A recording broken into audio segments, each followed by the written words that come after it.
bukan entitas bebas nilai. Mereka bekerja dalam bingkai nilai-nilai kemanusiaan dan peradaban. Saya singgung ini saja, teringat beberapa tempo yang lalu saya mengajarkan akuisisi internal atau aksi korporasi. Ingat? Diana masih ingat waktu saya mengajarkan aksi korporasi? Itu ada isu yang sifatnya tuna etika kan? Ingat nggak? Tuna etika yang immoral, yang tidak bermoral mengenai akuisisi internal, di mana pemegang saham pengendali memaksakan kehendaknya membeli saham perusahaan lain gitu kan? Nah, jadi itu kan nilai-nilai kemanusiaannya kan dangkal kalau begitu. Ingat Thompson, waktu saya ngajarin akuisisi internal, masih ingat kan? Nah, jadi harus ingat. Jadi siapa tahu saya keluarkan nanti di ujian kan, akuisisi internal yang PT ABC mengakuisisi PT apa tuh dulu apa tuh AXZ kalau nggak salah. Ya, Diana ya. Iya Pak. Nah, ada kan PPT-nya? Ada Pak. Ada. Jadi jangan lupa ya, belum ujian udah lupa nanti. Nah, berikutnya kan mata kuliah ini judulnya perilaku organisasi dan pengambilan keputusan. Perilaku organisasi ya perilaku manusianya dalam perusahaan kan. Nah, termasuk organisasinya tuh secara keseluruhan kan. Nah, sedangkan pengambilan keputusan itu sesuatu yang harus dicermati. Nggak bisa Thompson sebagai manajer ngambil keputusan dasarnya hanya perasaan aja kan, nggak bisa kan, menghitung uang kok pakai perasaan ya kan. Memang insting bisnis tuh dipakai tapi nggak boleh dominan di situ, harus mengkombinasikan antara naluri tapi juga dengan rasio gitu kan. Nah, proses pengambilan keputusan itu setidaknya ada 5 isu ini. Ada problem alias masalah apa yang mau kita putuskan ya. Problem itu apa sih? Problem karyawan resign atau problem masalah modal kerjanya kok nggak berputar? Problem masalah misalnya kantor cabang akan ditutup dan seterusnya, problem ya. Terus kalau kita mengetahui problem itu ada, bagaimana pilihan yang ada untuk memutuskan atau opsinya apa saja.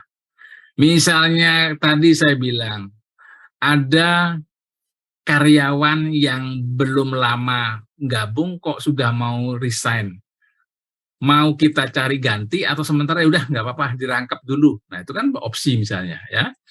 Terus kriterianya itu tentu kita tahu. Kalau kita memilih cari apa pertimbangan kita. Sebaiknya kalau kita mengingat sekarang masih PPKM, resignnya Ali belum perlu dicari gantinya misalnya ya. Itu dievaluasi. Ya, problem alternatif dan kriteria itu dievaluasi dan akhirnya kita putuskan. Jadi sebelum kita memutuskan tentu perlu dasar-dasar pertimbangan yang bisa diterima ya teman-teman. Tuh. Jadi ini semacam saya mendoktrinasi cara pandang Anda dalam hal Anda menempatkan diri sebagai eksekutif gitu ya. Karakter utama birokrasi adalah sistem operating prosedur dan adanya fragmentasi atau penyebaran tanggung jawab. Ingat, waktu saya membahas Financial Responsibility Centers, Thompson masih ingat ada berapa centers? Apa saja itu? Iya, nah itu kan bagian dari penyebaran tanggung jawab kan. Nah itu supaya kita semua itu mampu bekerja dengan baik sesuai dengan role masing-masing yang sinergis mewujudkan laba maksimal, misalnya gitu kan. Nah, ada fragmentasi itu.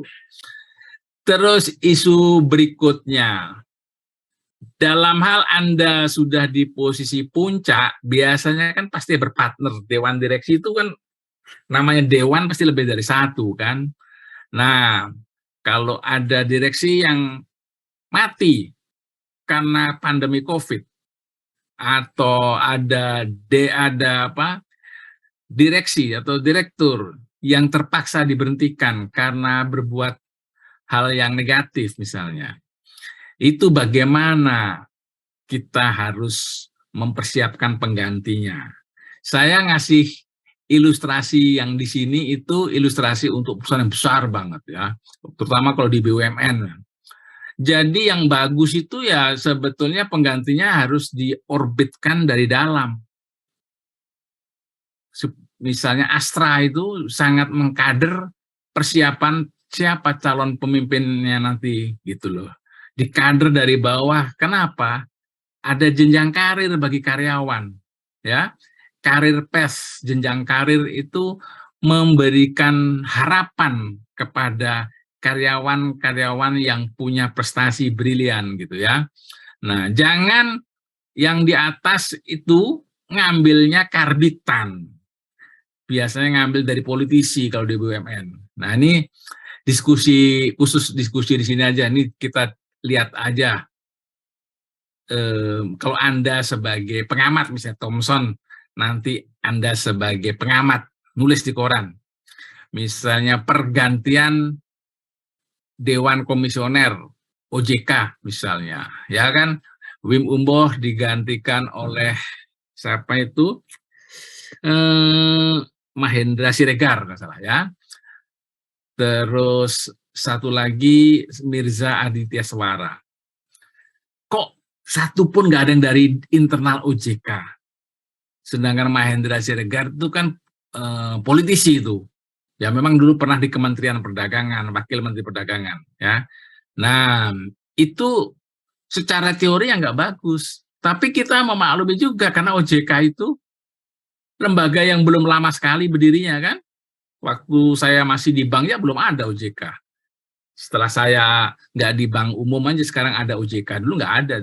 Nah itu jadi Anda tahu bahwa konsep memilih pimpinan ya kalau bisa mengkader dari dalam aja dah. Dia ada sense of belonging, dia tahu persis seluk-beluk negatif dan positif poinnya organisasi yang bersangkutan gitu. Ya. Nah, Diana kerja di mana Diana? Di Telkom Group, Pak. Telkom. Dewi di mana Dewi? Saya di anak perusahaannya Wilmar Group, Pak. Wilmar Group. Thomson?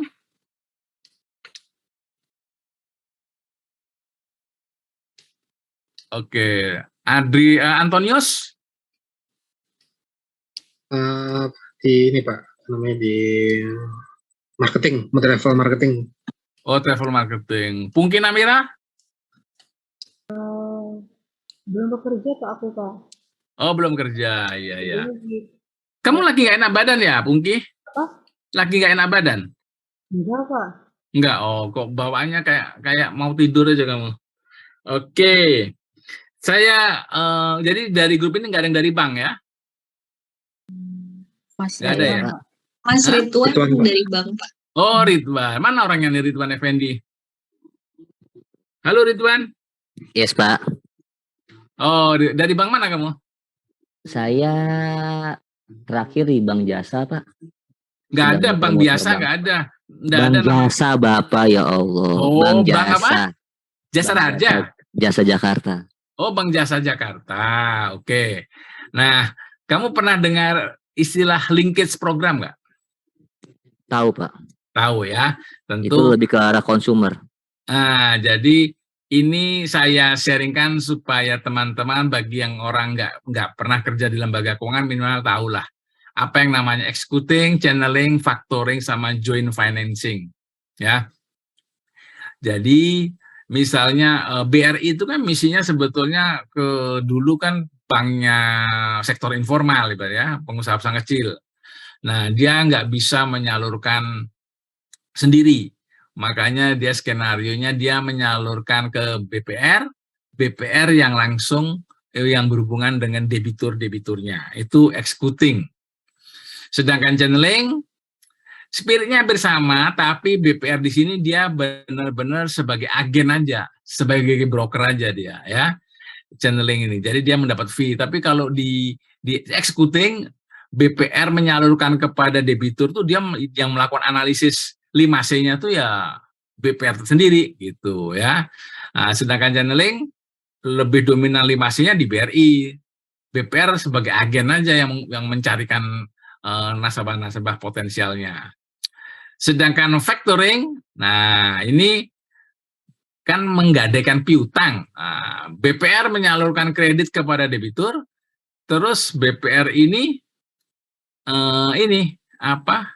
merasa butuh bantuan dana lagi. Nah, dia jual piutangnya itu ke BRI, ya. Nah, itu factoring. Kalau joint financing, ini yang paling simple.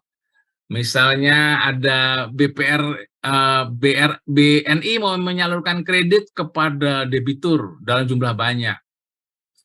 Dia join sama BRI. BRI yang mendanai 60%, BNI yang mendanai 40%. Misalnya gitu ya. Misalnya kalau 1M kreditnya 600 juta di BRI, 400 juta BNI. Nah, ini tipe-tipe pembiayaan yang dilakukan lembaga keuangan ya. Jadi jangan sampai bingung kalau nanti di ujian ditanyakan, teman-teman coba jelaskan skenario linkage program yang lazim dilakukan oleh lembaga keuangan, yaitu executing, channeling, factoring, financing. Nah, itu teman-teman bisa menjelaskan ya. Itu. Sebelum saya lanjutkan, apakah penjelasan saya terlalu cepat, Diana? Punten Pak, mau nanya ini yang tadi executing sama channeling, saya agak belum terlalu paham. Kalau Boleh yang nambahkan, dua, Pak? Kenapa? Boleh nambahin dikit nggak, Pak? Iya, boleh. Kalau simpelnya itu, executing itu yang tercatat sebagai debitur bank itu adalah BPR. Iya. Sedangkan channeling itu yang tercatat sebagai debitur di bank itu adalah debitur. Nah, Ya. kalau untuk executing itu mungkin agak kurang dimasuk ke bank karena dia itu pasti mempengaruhi BMPMK. Iya. Itu sih, Pak. Karena channeling kan sifatnya kan hanya kecil-kecil tuh plafonnya tuh. Iya. Jadi nggak mempengaruhi BMPMK. Ya, Gitu sih, jadi Pak. BMPK itu batas maksimum pemberian kredit, itu kan maksud kamu? Ya, jadi yang diketerangkan Ridwan, coba diulang lagi Ridwan, pelan-pelan, supaya Diana paham. Kalau untuk executing yang tercatat sebagai debiturnya di bank itu adalah BPR-nya. Tapi kalau channeling Sebentar, BPR tuh bank bukan? bukan, Pak, maksudnya apa ya? Ya lembaga pembiayaan lah, Pak, bisa BPR, bisa koperasi, bisa finance. Iya, dan tapi kalau dalam konteks ini, ya debitur itu nasabahnya bank. Ya, Nah, debitur itu nasabahnya bank ya. Terus, nah sebentar, dasar BPR di sini fungsinya tuh apa? Kalau executing. dia sebagai yang penyalur pinjamannya, Pak. Kalau itu dia sebagai agent dong BPR. Kalau sebagai agent itu BPR hanya menyerahkan data dari end usernya kepada si dalam hal ini BRI. Nah, Ya, tapi untuk BRI, ya. untuk pemutusnya tetap semuanya ada di BRI. Sedangkan kalau executing yang berhak untuk memutus apakah si end user itu berhak dapat pinjaman itu BPR-nya, Pak. Karena semua tugas dan tanggung jawabnya BRI dialihkan ke BPR. Karena Itu BPR yang executing. Iya, Ya. itu executing gitu ya. Jadi jelas Diana. Jadi kalau yang executing dari kata eksekusi itu kan, yang eksekusi itu BPR-nya ya. Yang jadi nasabah bank BPR itu debiturnya tuh debitur nasabah ya. Itu BPR tuh yang menganalisa 5C-nya itu si BPR. Ya. Nah, BRI itu menyalurkan dananya ke BPR. Ya, tapi yang memutuskan dapat tidaknya kredit itu BPR. Itu executing. Tapi kalau channeling itu ada kata BPR agen. BPR itu hanya sebagai fasilitator dia. Mengumpulkan dokumen macam-macam, tapi yang menjadi nasabah jatuh debitur itu misalnya Diana itu nasabahnya BRI kamu ya. Nah, jadi yang menganalisa 5C-nya Diana ini BRI gitu. Tetap BRI. Oke. Ah, tapi kalau yang executing yang menganalisa 5C-nya debitur itu BPR. Gitu kan, Ridwan Effendi? Nah, terus kalau factoring seperti yang saya bilang tadi, menjual piutang ibaratnya gitu. Piutang. Nah, ya. Karena biasa kan bank itu BPR tuh tadinya begitu ambisinya menyalurkan kredit sehingga likuiditasnya malah terganggu. Nah, ini dia butuh dana, butuh earning asset, butuh modal kerja, dia jaminkanlah piutang-piutangnya itu ke bank, ya, gitu. Saya tanya sama Ridwan, apa bedanya BPR sama bank umum? BPR itu kalau tidak salah dari sisi kegiatannya dia itu tidak boleh menjual produk yang berhubungan dengan falas, semacam kredit falas atau mungkin yang berhubungan falas. Kemudian juga suku bunga yang ditawarkan juga lebih mahalan BPR, Pak.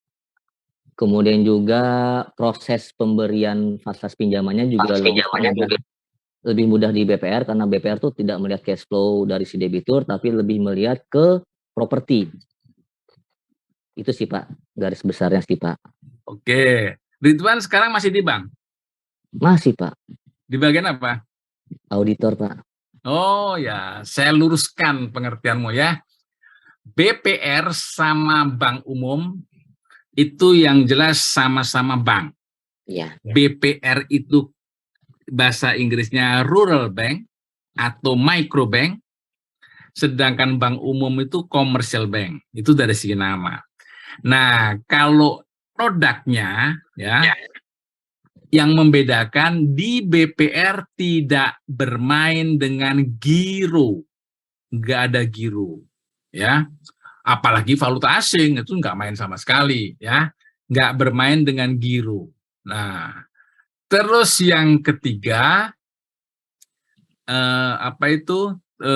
tadi satu lagi tadi yang dikatakan oleh Ridwan tadi nggak bermain giro, terus apalagi tadi kamu bilang Suku bunga ya Pak? Nah, suku bunga betul sekali di BPR lebih tinggi. Bukan tidak dia menganalisa cash flow, bukan. Karena BPR tuh menyalurkan kredit sektor informal. Sektor informal itu apa sih? Yang belum tertib administrasi. Dia nggak punya, misalnya Diana ini pedagang tempe, nggak ada pedagang tempe pakai neraca. Warteg, warung Tegal Bahari, nggak bikin dia laporan keuangan, ya kan? Menganalisa calon debiturnya itu justru menganalisis potensi cash flow-nya dia. Potensi cash flow-nya dia, bagaimana turnover-nya, itu kita bikinnya pro forma jadinya. Nah, kalau agunan, sama saja. Di bank umum pakai agunan, di BPR juga pakai agunan. Ya, pakai agunan. Terus yang berikutnya, yang ini yang ingin saya tekankan. Teman-teman, bunga di BPR tuh bisa 2-3% di atas bank umum. Dan itu enggak usah takut.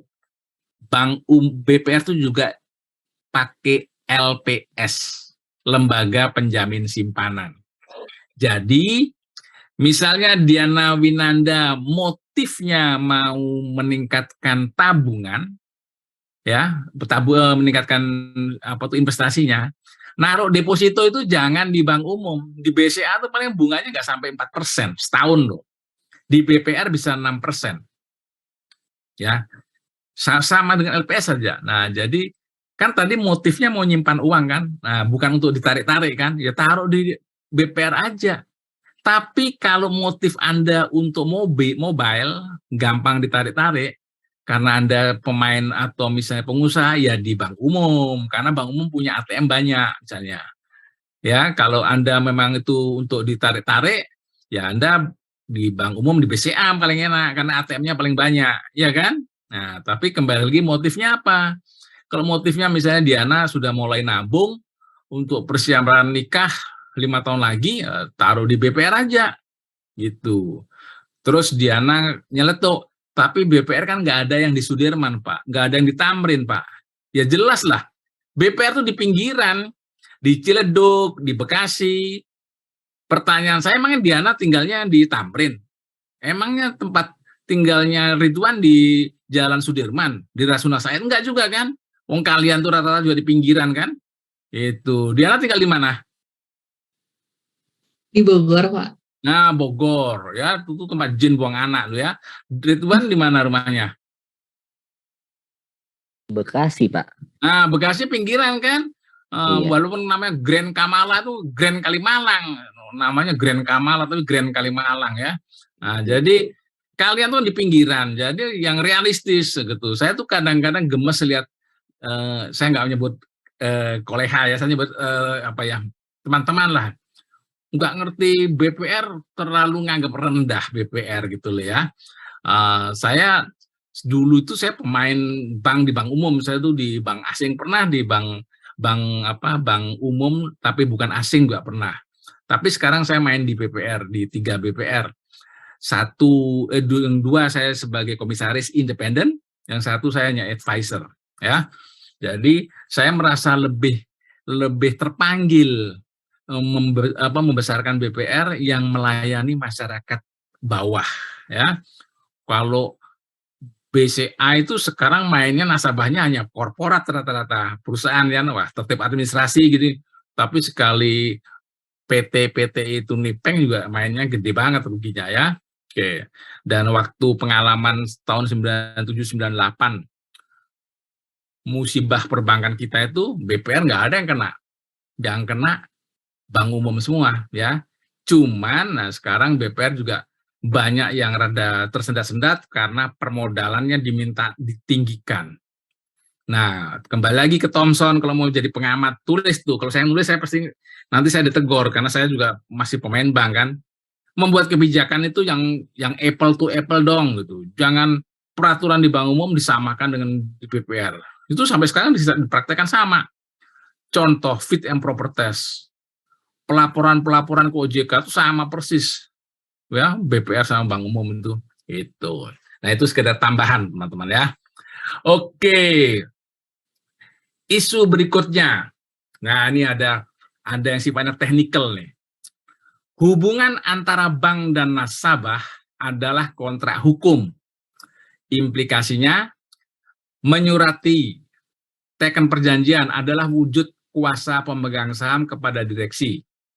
Ini ada di Akte Anggaran Dasar atau bahasa Inggrisnya Article of Association. Jika bukan direksi adalah kuasa direksi. Dan itu dikuatkan dengan akte notarial. Mereka yang tidak terarah dengan poin A dan B hanya paraf. Nggak perlu tanda tangan. Nah, jadi harus tahu nih spirit ini jadi pimpinan. Misalnya nanti Diana dibajak jadi pimpinan suatu bank, harus tahu ya. Anda posisinya sebagai direktur atau bukan. Sebagai kuasa direksi atau bukan. Jadi tahu apa manfaatnya tanda tangan, apa manfaatnya paraf. Kan selama ini Anda mungkin kalau ditanya bedanya itu bingung. Coba jelaskan secara jernih, secara hukum, apa bedanya tanda tangan sama paraf. Nah, nggak pernah dapat kan Diana pelajaran itu? Nah, saya sudah nerangkan begini, nanti kalau di ujian saya keluarkan, berarti bisa jawab ya. Apa bedanya paraf dan tanda tangan dalam hal Ridwan Effendi minggu lalu diangkat jadi direktur di sebuah bank misalnya. Nah, harus bisa menjelaskan panjang lebar. Kalimat ini dilengkapin lagi, ya. Itu. Yang ke-8, nih yang background-nya ekonomi atau akuntansi nih. Analisis cash flow lebih penting daripada laba. Ini dalam jangka pendek. Karena laba bisa dimanipulasi melalui pemilihan kebijakan akuntansi. Betul nggak, Diana? Kalau Iya, Pak, betul. dalam laporan laba rugi, contohnya depresiasi. Satu pakai metode straight line, satu pakai double declining balance. Hasilnya pasti beda kan? Nah, Beda.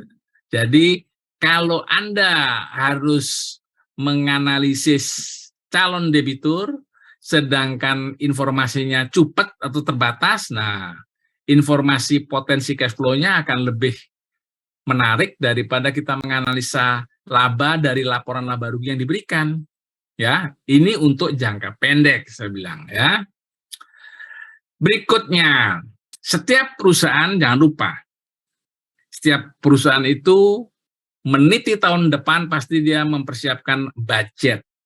Nah, atau anggaran. Ingat, dalam belajar Financial Responsibility Centers, pusat biaya, pusat pendapatan, pusat laba itu pengendaliannya dengan anggaran. Nah, anggaran tidak semata-mata selisih budget atau budget slack, tapi behavior perancang atau aktor di balik itu.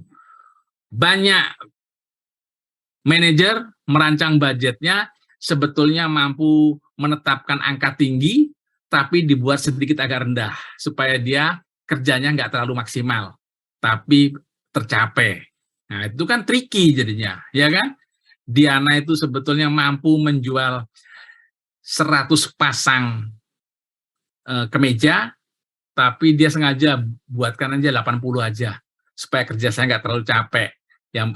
Dan saya akan dinilai tercapai sasarannya, sehingga bonusnya dapat. Nah, jangan gitu ya Diana ya. Kalau kamu merasa optimis mampu 100, ya 100 kamu canangkan gitu, supaya ada extra effort ya. Karena Diana nih kalau kita lihat, kalau senyum sepertinya bakar nipu nih ya, gitu. Jadi harus ada extra effort dalam bekerja itu. Ya, Maula Matin? Maula? Iya Pak, hadir Pak. Hadir. Suara saya bisa ditangkap? Jelas sekali Pak. Jelas ya. Kamu di mana nih posisinya? Bekasi Pak, di rumah. Iya, Bekasi di mana? Di pompa bensin apa di kuburan? Sebelahnya Pak. Oh, sebelah kuburan. Oke. Ya, hati-hati aja ya. Karena kemarin waktu masa pandemi banyak orang jatuh tempo. Mungkin yang belum puas dengan hidup di dunia, dia bisa jadi bikin tayangan ya, gitu. Oke. Isu berikutnya, fraud. Ya, fraud. Jenis-jenis fraud, ini versinya Delft ya. Kalau tempo hari saya mengajarkan apa itu fraud triangle tuh ya, yang pressure, opportunity, rationalization. Di sini saya mencoba menjabarkan beberapa jenis fraud, kecurangan ya.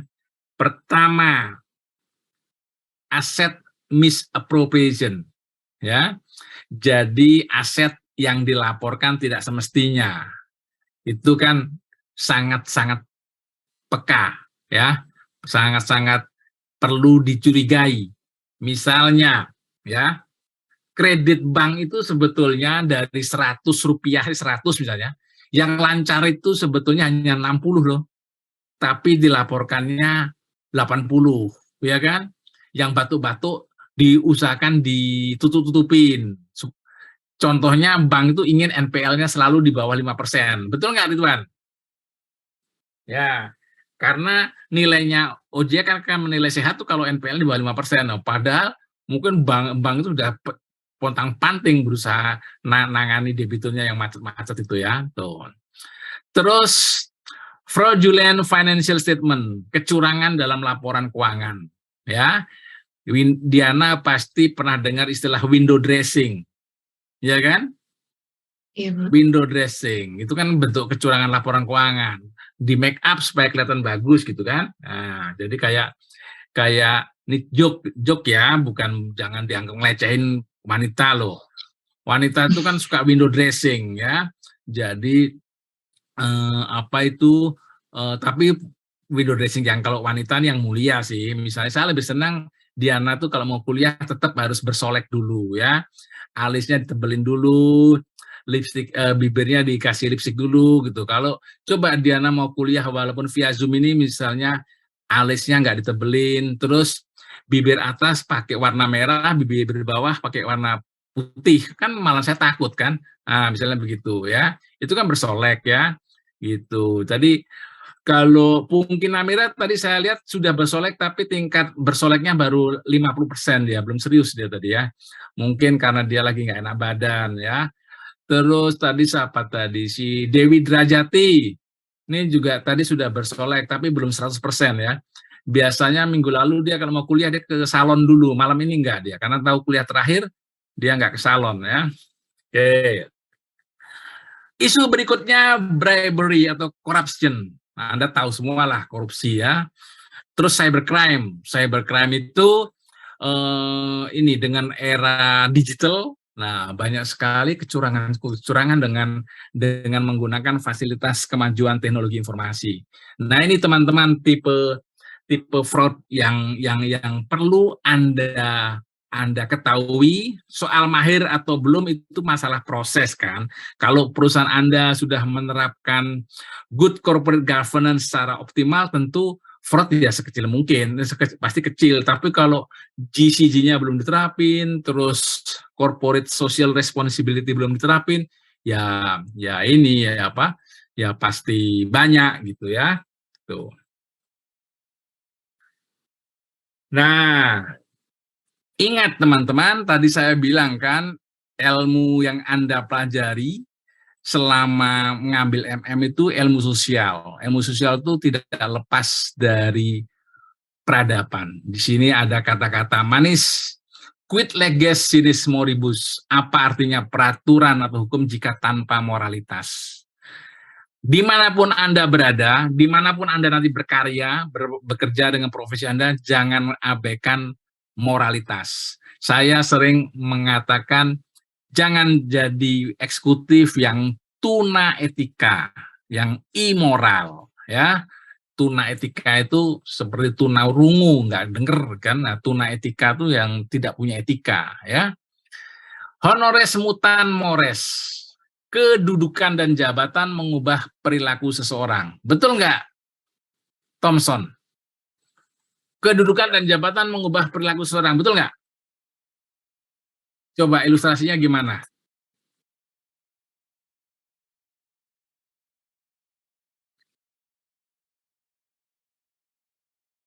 Oh, gitu. Jadi begitu jadi bos, dia sok berwibawa apa berwibawa? Oh, berarti Thompson ini tipe itu Diana ya. Dari sok berwibawa dia. Padahal yang betul berwibawa itu tidak harus menuju bos. Setiap insan perusahaan itu harus punya karisma, punya energi positif dalam dirinya, ya. Diana, nanti kamu itu harus punya karisma mulai sekarang. Jangan begitu bos baru kamu punya karisma, ya. Tebar energi positif itu mulai sekarang, Diana, ya. Jadi kebiasaan kamu pinjam uang saya nggak balik itu jangan diterusin ya, gitu. Jadi yang namanya karisma itu harus diupayakan. Sekalipun Anda orang beragama, kadangkala lahiriah saja, penghayatannya masih zero kan. Nah, jadi saya pernah bilang kan, ada kata-kata apa itu yang artinya di mana ada kasih di situ Tuhan hadir, gitu kan. Nah, itu perlu Anda hayati betul. Dan yang terakhir yang perlu dipahami teman-teman, sekarang itu kan nggak bisa dipungkiri ya, era digital. Teknologi informasi begitu majunya ya. Nah, ekosistem digital menjadi inspirasi transformasi. Transformasi digital menuntut strategi bisnis atau aksi yang lebih agile, yang lebih lincah, agar perusahaan bisa fokus pada inovasi produk atau regulasi.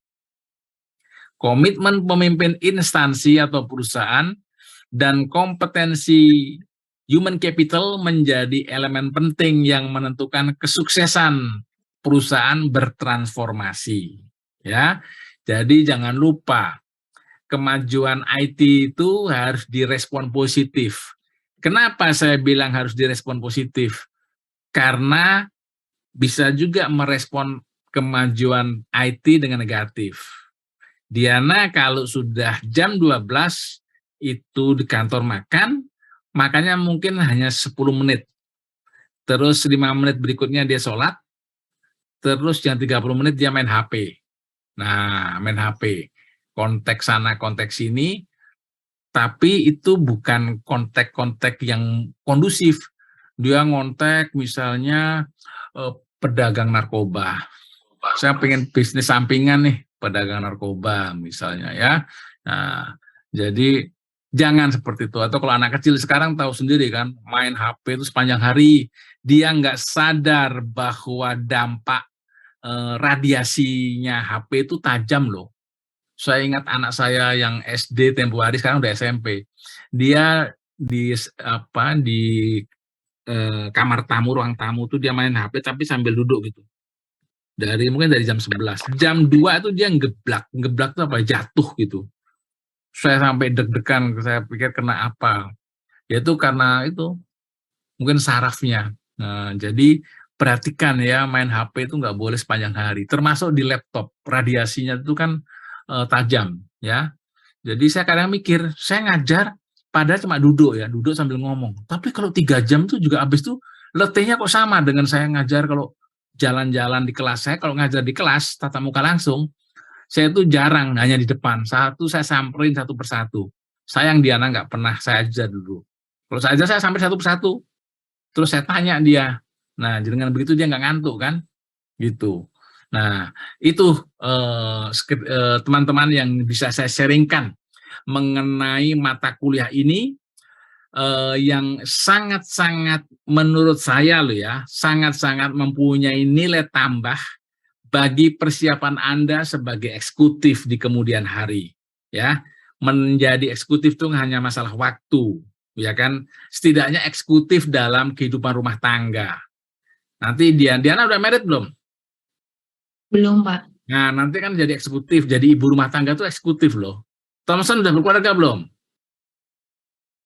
Nah, dia kan eksekutif, jadi seorang ayah. Jadi sudah punya anak?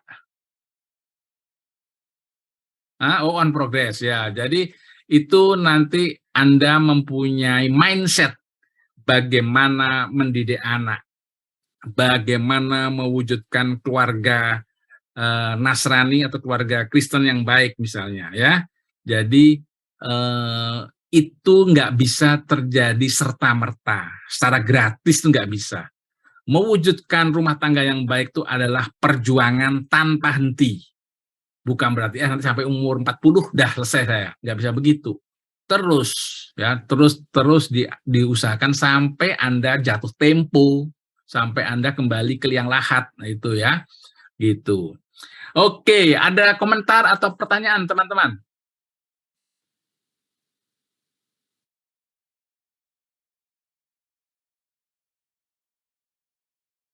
Ini pada diam itu karena stres atau karena bosen dengan pengajaran saya? Serius memperhatikan, Pak. Oh, serius Serius, Pak. memperhatikan. Pada serius, Oke. Pak. Pak, saya mau tanya, Pak. Oh, silakan. Oh, nih Bung Susilo, ini ketua kelas kok diem aja nih.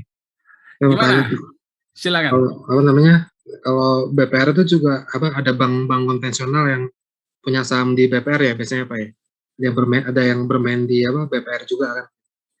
Kalau mempunyai saham enggak lah, BPR itu sendiri ya, tapi ada juga misalnya Melalui Dapen gitu, ya kalau dia menyalurkan kredit ke BPR memang banyak ya. Contohnya BRI itu kadang banyak. Terus ingat waktu tempo hari pemerintah mengeluarkan kebijakan yang namanya KUR, kredit usaha rakyat.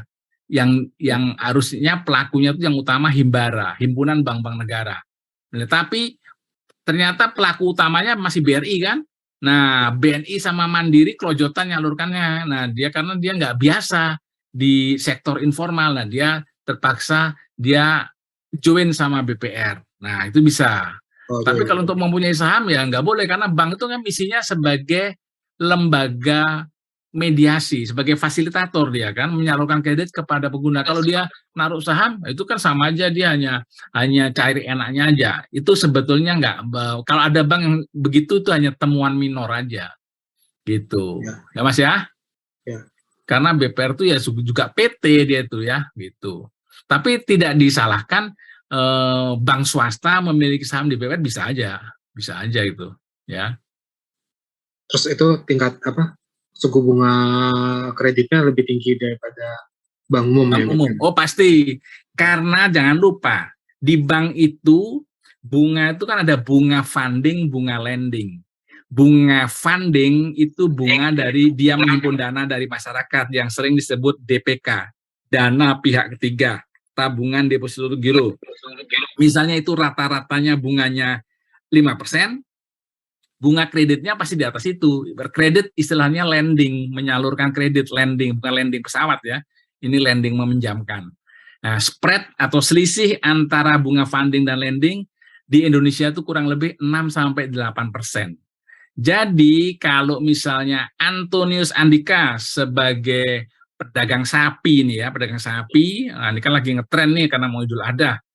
Terus dia mau pinjam kredit misalnya di bank, Anda lihat aja di counternya bunga depositnya berapa. Misalnya bunga depositnya 4,5%.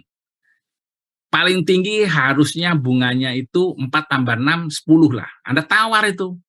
Anda kan kurang tahu kan bahwa bank itu sebetulnya bunganya bisa ditawar.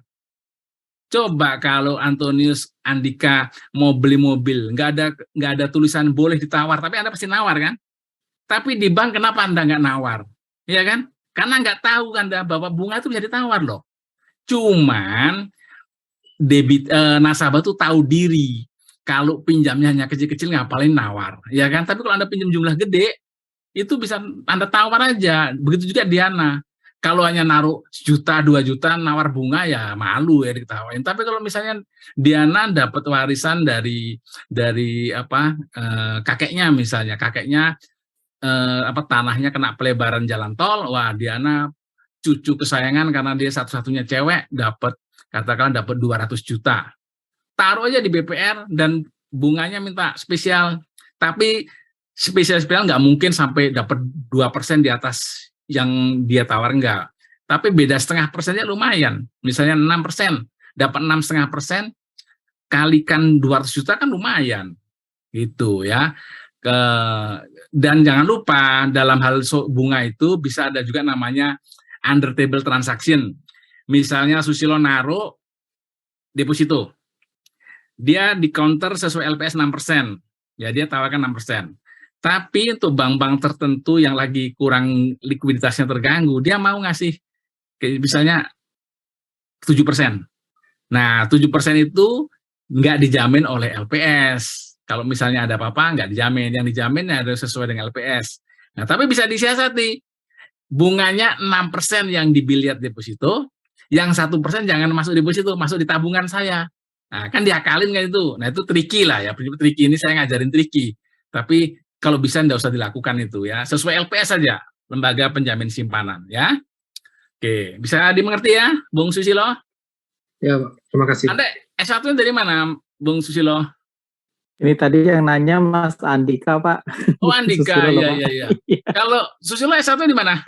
Saya dulu di ST penguji, Pak, di Sukabumi. Oh, di Sukabumi. Dengan belajar POPK sama saya ini ada nilai tambah nggak?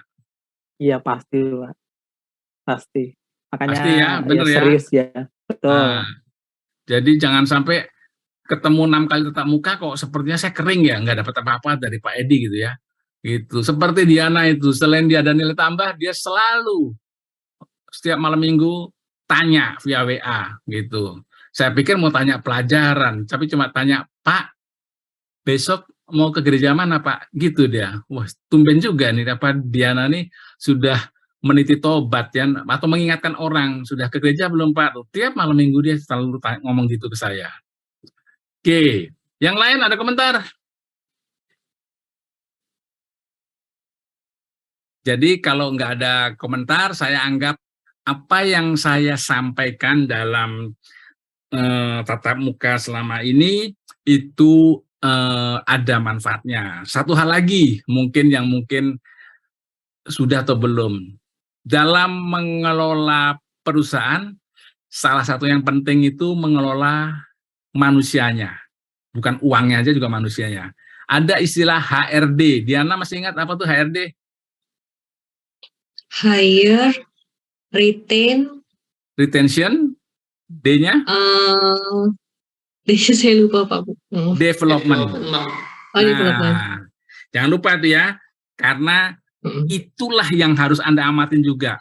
Sekalipun Anda bukan direktur SDM, misalnya Anda direktur keuangan, tapi Anda punya partner atau punya bawahan manajer SDM, Anda bisa memantau dia.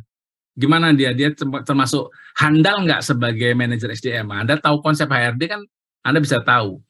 Gimana Ali, program-program training yang Anda rancang untuk semester depan gimana? Anda bisa tanya gitu, ya kan? HRD jangan lupa ya, itu Anda pasti nggak pernah dapatkan yang kepanjangannya Higher Retention Development. Itu dari saya. Yang Anda pernah dapat tuh hanya Human Resources Development. Itu terlalu umum, ya kan?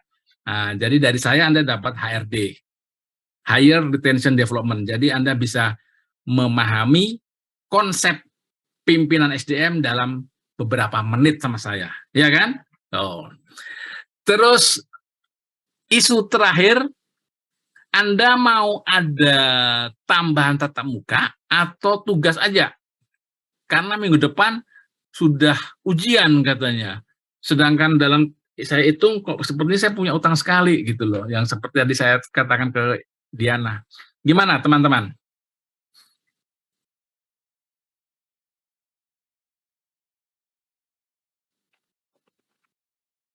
Gimana Diana?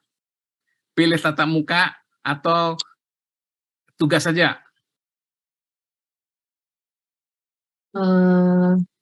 Kalau saya sih kalau saya pilih tatap muka sih Pak, tapi biasanya anak-anak suka vote dulu Pak. Iya, nah gitu. Kalau Iya. gitu saya tunggu nanti saya di WA, ya. Saya di WA, Pak, kita mau ketemu tatap muka. Nah, nanti terus kita bisa via WA diskusi harinya, gitu ya. Paling kalau misalnya tatap muka hanya untuk kuliah untuk pelengkap ya nggak perlu sampai 2 jam, mungkin hanya 1,5 jam bisa cukup gitu kan. Tapi sifatnya mempertajam lagi isu-isu yang bisa menjadikan referensi atau persiapan Anda nulis tesis nanti kan. Mau nulis keuangan, mau nulis SDM, mau nulis strategi, mau nulis marketing, nah itu nanti bisa Anda persiapkan gitu ya. Tapi kan di MM itu juga ada 2 jalur kalau nggak salah, ada jalur tesis sama jalur non tesis. Jalur non tesis pun tampaknya tetap perlu pemahaman. Saya mau praktek aja, bukan yang non tesisnya wujudnya bagaimana saya belum tahu persis di Perbanas gimana. Apakah semacam laporan kerja praktek atau bagaimana gitu ya. Tapi kalau tesis sudah jelas itu mirip skripsi cuma lebih dalam dikit gitu. Oke. Ada lagi yang mau komentar atau mau tanya? Thompson?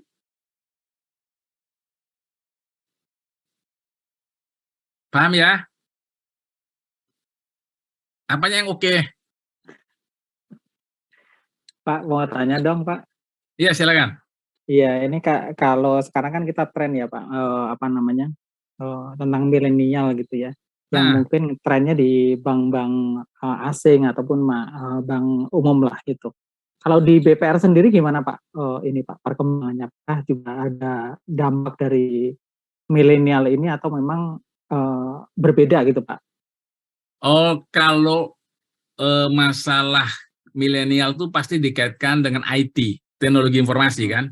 Nah, BPR kendati itu bank kecil secara strata ya, dia di paling rendah, bukan berarti BPR itu merem dengan IT.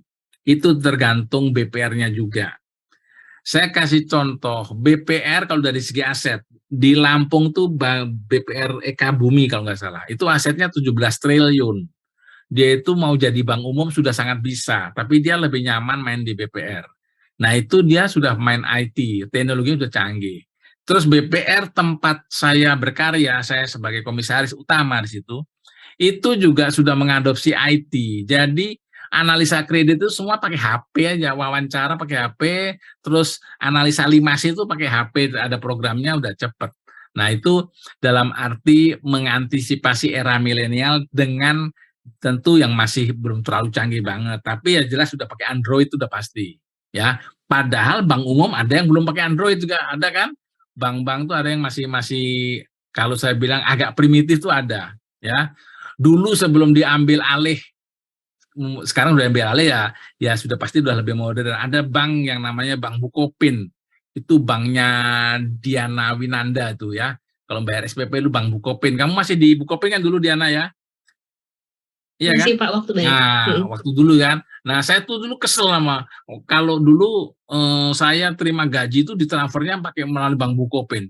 Bukopin tuh nyari ATM-nya susah banget. Saya sampai bisa menyimpulkan hanya ada 2 ATM-nya. 1 di Perbanas, 2 di kantor pusat Bank Bukopin. Sampai bilang begitu.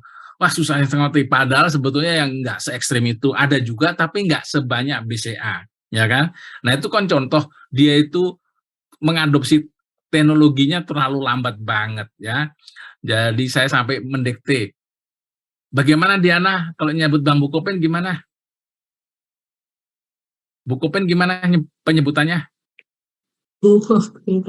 Nah, saya kalau anak didik saya kalau ngomong gitu saya kasih harus ngomongnya Bukop. Nah, gitu. Naruh duitnya di bayar SPP di mana? Di Bank Bukopin gitu. Coba diulang Diana.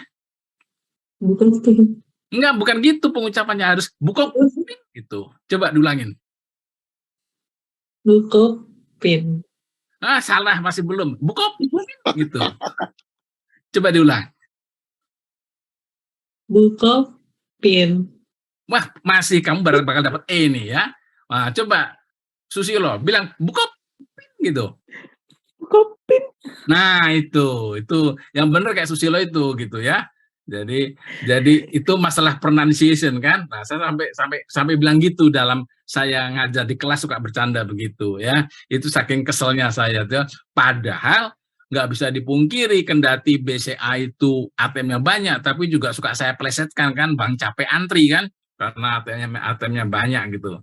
Nah, itulah ya mengenai pertanyaannya Saudara Susilo, BPR itu juga tergantung BPR-nya. Ada beberapa BPR yang sudah mengakomodir kemajuan teknologi informasi walaupun belum secanggih bank umum, karena dia kan juga nggak main giro kan, nggak ada clearing, dia nggak ada gitu. Oke, yang lain?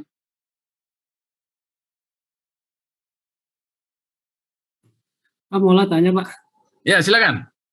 Kalau tadi sekilas ya saya dengar atau saya miss, BPR itu ada beberapa yang bermasalah dari sisi permodalan gitu ya Pak.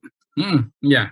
Nah kalau dari sisi funding kan sebenarnya BPR itu memberikan bunga yang lebih besar dibandingkan bank umum. Iya. Secara logika seharusnya DPK-nya kan lebih tinggi dibandingkan bank umum, tapi kenapa kondisi itu tadi yang dikatakan bahwa BPR sendiri tidak kuat dari sisi modal? Apakah DPK itu bisa dimasukkan sebagai penguat juga, Pak? Oh iya, DPK itu kan gini ya, teman-teman, dari konsep kalau di bank ada yang namanya ALMA, Asset Liability Management ya. Itu pengetahuan bagaimana menata struktur aset dan liability untuk meminimalkan risiko agar laba maksimal. Secara definisi begitu. Nah, modal di bank itu sebetulnya sisi pasifnya itu modal semuanya. Yang atas namanya modal asing, yang bawah namanya modal sendiri. Yang modal asing itu ya misalnya yang dari masyarakat, deposito, tabungan, giro, antar bank pasifa atau call money ya, sama modal. Maksud saya tadi BPR itu terkendala dengan modal itu gini, OJK selaku regulator menetapkan bahwa permodalan bank itu harus ditingkatkan karena baik bank umum maupun BPR itu modalnya kecil dilihat dari CAR-nya. Kan kalau di bank umum sekarang ditetapkan CAR-nya sudah mencapai 8% misalnya ya, BPR juga begitu. Nah, kalau BPR sekarang ini BPR yang modal di store-nya masih sekitar 3M itu masih banyak. Nah, kalau tahun 2024 kalau nggak salah deadline-nya harus dinaikkan jadi 6M. 3M menjadi 6M dalam waktu 2 tahun tuh susah loh bagi BPR. Nah, lain dengan bank umum ya. Bank umum kalau bank pemerintah, bank plat merah, dia alokasi APBN beres dia langsung dapat alokasi BPR juga nggak gampang ya. Nggak gampang menambah modal, apalagi dalam 2 tahun ini pandemi, praktis bisnis bank nggak bisa berjalan normal. BPR nih kan saya bilang, dia melayani sektor bawah. Sektor bawah kemarin banyak terkena musibah karena pandemi. Pasar nggak bisa beroperasi normal. terus harus meningkatkan modal. Berarti pemegang saham harus nambah modal kan? Nambah modal 3M itu nggak gampang gitu loh, kecuali kalau dia dana nganggur. Kalau pelaku BPR kan umumnya juga orang-orang yang modalnya nggak segede bank umum kan. Nah, jadi itulah saudara Maula Matinnya menambah modal seperti misalnya aja. Maula Matin punya usaha misalnya yang modal kecil misalnya apa itu ini jasa cuci mobil, kan lagi marak cuci mobil ya, cuci mobil. Nah, terus misalnya disarankan mau cuci mobil tuh modalnya hanya 1M cukup, sewa tempat sama beli alat pencucinya itu udah. Tapi misalnya Anda mencari partner, saya bilang tapi modalnya dinaikin dong, modalnya dijadikan 3M, you 1,5M, saya 1,5M. Nah, dulu 1M-nya tuh mungkin yang 700 juta masih pinjem orang tua. Tiba-tiba harus nambah 1,5, kan nggak gampang. Gitu kan? Dan orang itu, kalau dengan modal yang ada sudah bisa jalan baik, ngapain harus ditingkatkan? Iya kan? Nah, cuma regulator itu mandangnya, oh, bank itu kental dengan risiko, kredit itu kemungkinan batuk-batuk itu atau nggak lancar angsurannya memang tinggi gitu. Makanya sebagai buffer, sebagai penyangga risiko, ya modal harus ditingkatkan. Cuman ya jangan langsung besar begitu loh. Itu aspirasi BPR. Harapan BPR itu jangan terlalu cepat tinggi 6M gitu. Kalau nggak salah 6M itu 2024. Berarti kan tinggal 2 tahun lagi gitu. Jelas ya, Maula Matin? Jelas Pak, terima kasih Pak. Ya, yang lain? Dewi, Ya, Pak. Dewi, Iya, Pak. kamu harus tanya coba. Kalau nggak tanya, kamu semester depan ngulang. Wah, jangan, Pak. Ya, saya pikirkan dulu nanti pertanyaannya ini, Pak. Kan masih ada tetap muka satu lagi, Pak. Oh ya udah. Tanya soal UAS Mbak Dewi. Gak berani, Pak. Kalau saya itu yang dulu nggak berani, Pak. Oh, soal UAS ya udah, ini yang saya terangkan ini udah banyak yang tinggal saya pilih nanti mana yang saya keluarkan gitu aja kan. Ini ketua kelasnya sendiri malah nggak aktif nih. Evan Leonardus nih. Dia masuk bergabung baru sudah hampir selesai baru bergabung dia. Kemana nih Edi. Evan nih? Pak Edi, maaf Pak. Ya. Kemana Iya, Pak. kamu? Ya, Dedi? Pak, saya Dedi Pak. Iya Ya, Pak, maaf gimana, Pak, Dedi? mau tanya Pak ya Pak. Nah, silakan. Pak, mengenai BPR Pak, kan BPR tadi kan yang Pak Edi sebutkan kan segmennya itu kelas bawah itu ya Pak ya. Nah, Iya. sedangkan bank konvensional kan ada yang program KUR itu ya Pak ya, kredit Iya, usaha betul. rakyat. Heeh. Yang bunganya yang relatif lebih dikit ya Pak, kalau nggak salah Iya. 6% per tahun ya, 0,2% per bulan. Iya. Nah, itu bagaimana ya Pak ya cara bersaing dengan yang bank konvensional yang apa namanya yang kelas bawah itu marketnya? Iya, bagus banget. Dedi R. Seniawan ini S1 dari mana? Saya ekstensi Perbanas Pak, Jurusan? jurusan manajemen keuangan Pak. Oke. Pernah saya ajar nggak? Kebetulan belum Pak, baru kali Belum ini. ya. Saya ajar, Anda nyaman nggak? Nyaman Pak. Nah, kalau Anda merasa nyaman, saya beritahu. Kalau nggak merasa nyaman, saya beritahu juga ya. Jadi, saya waktu ada KUR itu, kredit usaha rakyat yang bunganya 7 tahun, itu kan programnya pemerintah. Saya begitu tuh keluar, selang sebulan saya bikin artikel di sebuah surat kabar. Ya, saya kasih judul KUR intervensi tanpa chemistry. KUR kredit usaha rakyat itu intervensi, maksud saya intervensinya pemerintah tanpa chemistry. Tanpa chemistry itu apa ya? Tanpa kesesuaian ya, tanpa kesesuaian. Kenapa? Cost of fund, biaya dana itu sudah tinggi, sudah 9% lebih. Kalau nyalurkan kredit paling nggak katakanlah tambah 2%, paling nggak bunga itu sudah 11%. Tapi ini kok malah 7%. 7%. Itu memang bisa, tapi yang menjalankan kan bank plat merah. Bank umum mana ada yang mau menjalankan itu? Ya dia kan tombok nanti kan, tombok kan. Di luar itu, yang lebih nggak dipikirkan, bunga BPR aja sudah 9% waktu itu. 9% ke bank umum kalau nggak salah bank umum itu waktu itu sudah 9%, BPR sudah 12%. Lah ini kok harus 7%? 7% lah. BPR ya merasa terpukul dengan kebijakan itu kan. Ini gimana sih pemerintah ini? Jadi jangan lupa teman-teman, itulah saya yang mengajarin Anda, jadilah pengamat kadang-kadang. Pengamat tuh nulis salah juga nggak akan didenda. Ya, tulis saya di koran gitu, sepanjang kita punya dasar yang logis ya. Jadi nggak bisa gitu loh, cost of fund-nya udah nggak nyambung, kok bisa? Dan yang lebih Anda perlu pahami, program KUR 7%, di jumlahnya 1T, ya, udah tersalurkan, itu belum berhasil. Maksudnya gini loh, jangan dianggap itu suatu misi yang sukses. Sukses tuh nanti, lihat 5 tahun ke depan, berapa yang duitnya disalurkan itu balik. Berapa sektor informal yang akan menjadi makmur hidupnya, kan belum ketahuan, baru jumlahnya segini, wah itu belum bisa dijadikan tolok ukur. Tolok ukur keberhasilan menyalurkan kredit itu pada waktu kredit itu balik lagi, kan itu jangka waktunya lama, 5 tahun kalau nggak salah. Nah, jadi itu secara teori ALMA, Asset Liability Management, udah nggak nyambung itu. Ya, dengan kata lain, dengan bahasa yang sederhana, itu program yang keliru sebetulnya. Program yang keliru. Nah, tapi pemerintah bank nggak bisa berkutik. Nyatanya bank Himbara aja, himpunan bank-bank milik negara, bank plat merah, yang menjalankan hanya BRI sama sebagian kecil Mandiri, ya. Bank BTN nggak nyalurkan itu. Nah itu ya, jadi mengenai KUR tadi itu, secara fakta itu sebetulnya sama aja itu merugikan sekali bagi BPR. Ingat teman-teman, kalau bank ya, bank-bank umum itu dia likuiditasnya terganggu. Kalau dulu ada yang namanya BLBI, masih ingat istilah BLBI? Kepanjangannya apa BLBI?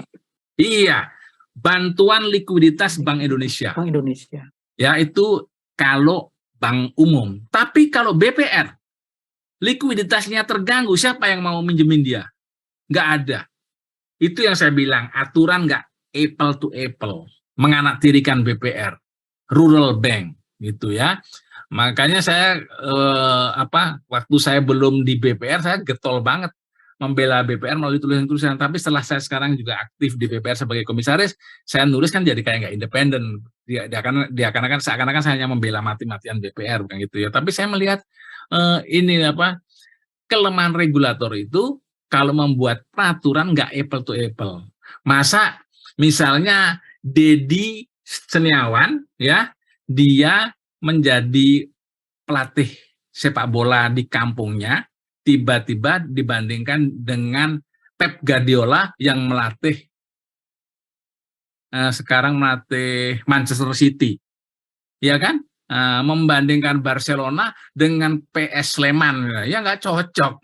Memang jumlah pemainnya 11, bolanya 1 yang dipermainkan, wasitnya 1, penjaga gawangnya 2, tapi kan nggak apple to apple. Wong pemain kita tuh belum bisa membaca apa itu total football, apa itu 4-4-3, belum semuanya pemain mengerti, memahami itu. Jadi kalau dibilang kenapa PSSI untuk juara Asia aja susah, itu ya karena pemain kita itu hanya dasarnya okol aja. Dipikir sepak bola tuh nggak pakai otak, pakai otak juga gitu loh. Coba kalau nggak percaya, pakai pelatih kelas dunia, suruh ngelatih PSSI. Bisa nggak PSSI juara Asia Tenggara saja? Susah kan? Sekarang kita pakai pelatih Korea, ya, baru sedikit ini, tapi juga belum menjuarai Asia Tenggara kan? Nah itu contoh. Jelas ya, Dedi? Ya baik Pak, terima kasih. Oh, Dedi dulu dari Extension ya? Iya, extension Pak. Saya D3-nya dari mana D3-nya? dari UGM Pak dulu. UGM Gajah Mada? Iya betul Pak. Jurusan apa? Ekonomi terapan sih Pak kebetulan. Oh, ekonomi terapan di sana. Oh, Iya. asal mana kamu? Jogja ya? Asal Madiun Pak. Oh, Madiun. Ya. Di Gajah Mada siapa dosennya yang kamu ingat? Bu Wahyu Pak, terus Pak Herman Legowo juga. Oh, Herman Legowo, yang orangnya kurus-kurus ya? Ya, betul Pak. Ya, itu teman saya tuh. Saya dulu juga dari UGM dulu. Baik Pak. Oke, ada lagi yang mau komentar? Diana, ya, Izin discuss dikit Pak. silakan Ridwan Effendi. Ini sih mungkin kayak cuman pembicaraan para marketing di warung kopi ya Pak. Iya, Gini Pak, kan saya pernah ngumpul-ngumpul juga tuh Pak sama orang marketingnya BPR, marketingnya koperasi gitu kan ya. Iya. Mereka tuh beranggapan kalau untuk pengajuan di BPR itu hanya sebagai untuk bridging loan Pak.